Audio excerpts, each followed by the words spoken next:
you want to start over in your relationship and get it feeling like new again, then you've got to put in some effort. Just letting things slide guarantees that it'll end up in the trash with last night's TV dinner.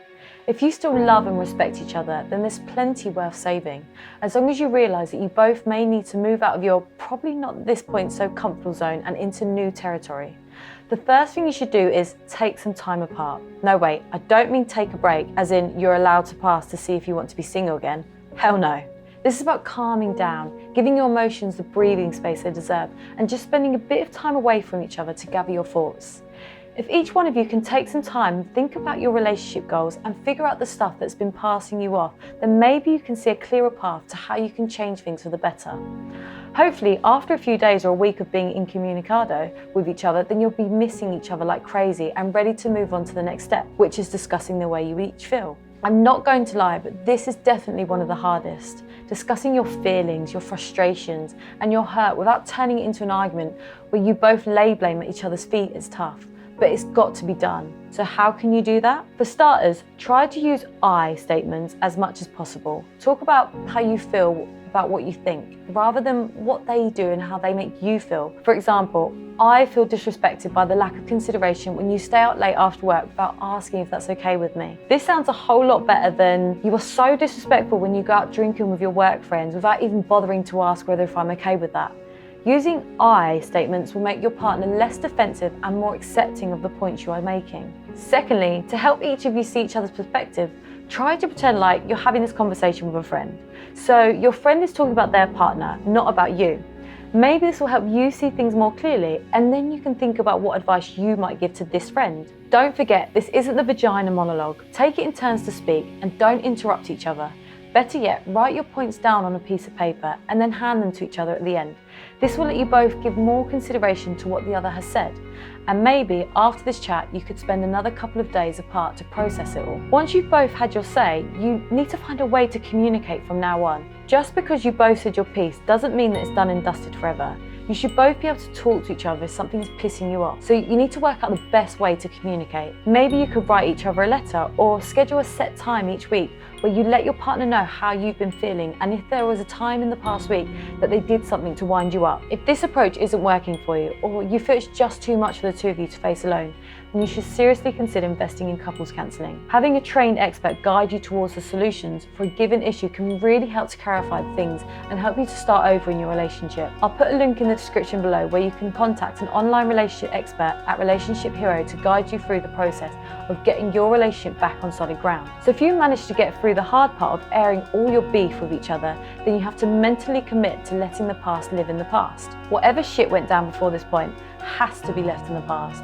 You can't keep on bringing up the time that they said this or that they did that, because you've talked all this stuff out now. I know, it's not easy to forgive and forget. You may still be processing some of those emotions, but if you can resist the urge to keep going over and over these things, then you can stop adding fuel to the fire and concentrate on how you act and how you treat each other from now on. This way, you can both start over with clean slates, knowing that you won't be judged or punished for something you did before. That can also mean try not to repeat past mistakes. So now, let's start working on what matters most to your partner. By now, you should know what issues that your partner has with you and the things they would like to change.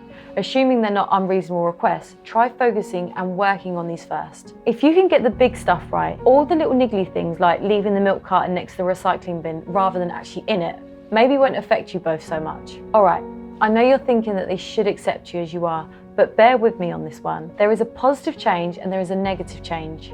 Positive change tends to be good for both of you. Negative change tends to only be good for them. For example, becoming more open-minded and willing to listen to views that oppose your own is a positive change. However, cutting a particular friend out of your life because your partner doesn't like them much anymore is a negative change, unless that friend is actually a bad influence on you and you can see that as well. That doesn't mean that you need to agree on everything. Quite often it's not possible for you to both get your own way. This is where you have to learn how to compromise. Know when to let your partner have their way or to meet in the middle, and when to stand firm for what you want is a great skill to learn. The key is deciding how much something really matters to you, all while maintaining some sort of balance. In other words, even if you are happy to let them have their own way on lots of little things, it might be worth holding firm at least a small proportion of that time. If you always cave into their wishes on the little things, they won't feel like they need to budge when it comes to the things that you actually care about. This will start to build resentment again, which is something neither of you want. This isn't about playing games. This is about not feeling like you've just been steamrolled into giving in to all their demands. It's vital that you find some kind of middle ground so that you can both feel at least a little bit satisfied with what you've achieved. Another positive change you can make is not to think or talk shit about your partner. Speak and think well of your partner. Your thoughts has as much influence on your feelings as your feelings have on your thoughts. So when you think badly about your partner or when you're mouthing off to your friends about them, you give power to your negative feelings. Luckily, this works the other way around too. To encourage more positive feelings towards your partner, focus on their good points. That sounds too simple, right?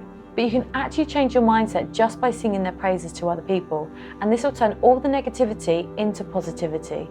So if you could shift your perspective just by talking better things about your partner, then what if you change your actions towards them too? Giving your partner attention, like greeting them when they come home or taking time out from what you're doing to check up on them and asking if they're okay, reinforces the bond that you share. Again, it seems simple because it is, but this shows your partner that you value and care about them. Physical touch is also incredibly important. I'm not talking about sex, I mean being more touchy-feely with each other, like hugging and kissing. These displays of affection show them that you don't just see them as someone you're living with, but as someone you're in a meaningful and important relationship with. They communicate your thoughts and feelings just as clearly and as powerfully as any words, and it can work wonders for easing any tensions that might exist between the two of you. And while I'm on the subject of showing affection, you should both make time to go on actual dates. When you first met each other and fell in love, you almost certainly went on dates, right? And even when they stopped being dates, you probably did lots of activities together. As time has gone on, these things may have become few and far between. It can be easy to get distracted with your own hobbies, seeing your own friends or doing work or chores, but date nights are a really helpful part of maintaining, in this case, giving new life to your relationship. Try and go on as many as you can, and while they're there, be certain to talk about creating some shared goals and dreams together.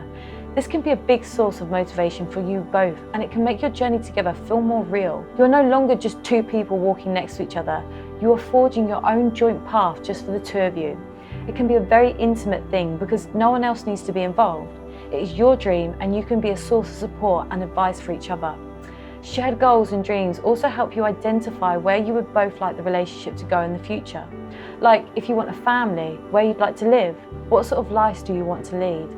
When you have something you can both agree on and work towards, you start acting more as a team and less as two individuals. That doesn't mean that you don't need to give up on your dreams or ambitions. On the contrary, you both need to invest in each other's dreams. Share with your partners what you want to achieve and find out what their dreams are. Actively try and help them achieve their dreams and become their best advocate. When either of you is engaged in pursuing your dreams, it is typically a very positive part of your life. You feel enthusiastic about whatever it is you are working towards. So by allowing each other to share in those pursuits, even if it's only provide or support or advice, you share in the positive emotions that you go with them. You don't have to have the same dreams. You just have to be active participants in propelling each other towards them. By following this formula, you can take your relationship from trash to treasure. It can take a while to get there, but if you truly feel like this relationship is worth fighting for, then it will be time well spent. Hopefully, it will mean that the two of you will truly begin to value each other and give your relationship the time and respect it deserves. Please, if you feel like this has helped you in any way, then please give the video a thumbs up and let us know in the comments if you've tried out any of our advice and how it went for you. You can also head over to our website where we have a ton of helpful articles on relationships, and of course, if you need any expert advice, then you can contact one of our trained counsellors in the link below. Until next time, bye.